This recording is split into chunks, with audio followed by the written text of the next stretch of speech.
এবারে তৃণমূল সরকারের পতন নিশ্চিত, এটাও লিখে রাখুন। 1000 টাকার লক্ষ্মীর ভান্ডার পাচ্ছেন, নিন, খুব ভালো কথা, কারণ এটা তো আপনাদেরই পয়সা। আমি একবার বহরমপুর গেছিলাম, এক টোটো চালকের সাথে দেখা হলো, কিরে কেমন আছিস, ভালো আছিস, 1000 টাকা করে তো পাচ্ছিস। বলে, দূর দাদা, একটুখানি লিমিট ক্রস করলে 1000 টাকা পুলিশ নিয়ে নিচ্ছে, সেটাই ঘুরিয়ে ফিরিয়ে আমাকে দিয়ে যাচ্ছে। সত্যি কথা, রিয়েলি বলছি। আমাকে বললো যে জবাবে, তাহলে আপনার টাকা আপনাকে ফিরিয়ে দিচ্ছে, কিন্তু একবার ভেবেছেন 1000 টাকা তো নিচ্ছেন, খুব ভালো, কিন্তু আপনার যে ছেলেটা, যার বিবেক আছে, যে এইসব কূটনীতি দুর্নীতি করতে চায় না, সে ঘরে বেকার বসে আছে, একবার ভেবেছেন? আপনার মেয়েটা ঘরে বসে আছে, একবার ভেবেছেন? আপনার স্বামী বেকার বসে আছে, একবার ভেবেছেন? আপনার পীড়িত বাবা মা বাড়িতে বসে আছে, ভেবেছেন?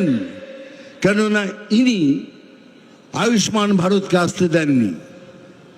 আয়ুষ্মান ভারত এলে পরে 5 লক্ষ টাকা সেবার জন্য আপনারা পেতেন।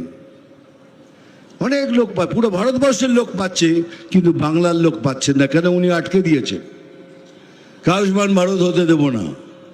তার মানে ইনডাইরেক্টলি বলছে আপনারা মরুন, যাই করুন, আমি ভালো থাকলেই হলো। তাহলে কি ভেবেছেন 1000 টাকায় আপনার এত কিছু হয়ে যাচ্ছে? হতে পারে না, হবে না। তাই দয়া করে সবাই মিলে একসাথে এক ছাতার নিচে এসে এবারে সংকল্প নিন, এই সরকারকে আমরা তাড়াবো, তাড়াবো, তাড়াবো।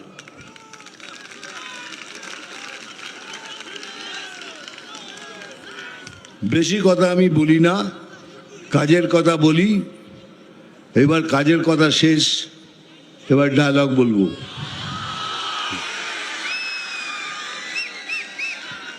এবার ওটা তো বলতে পারবো না, কে রাঁধবো খিচুড়ি এখানে, খাবি তোরা এখানে সেখানে। এই রে সাপেরটা না রে।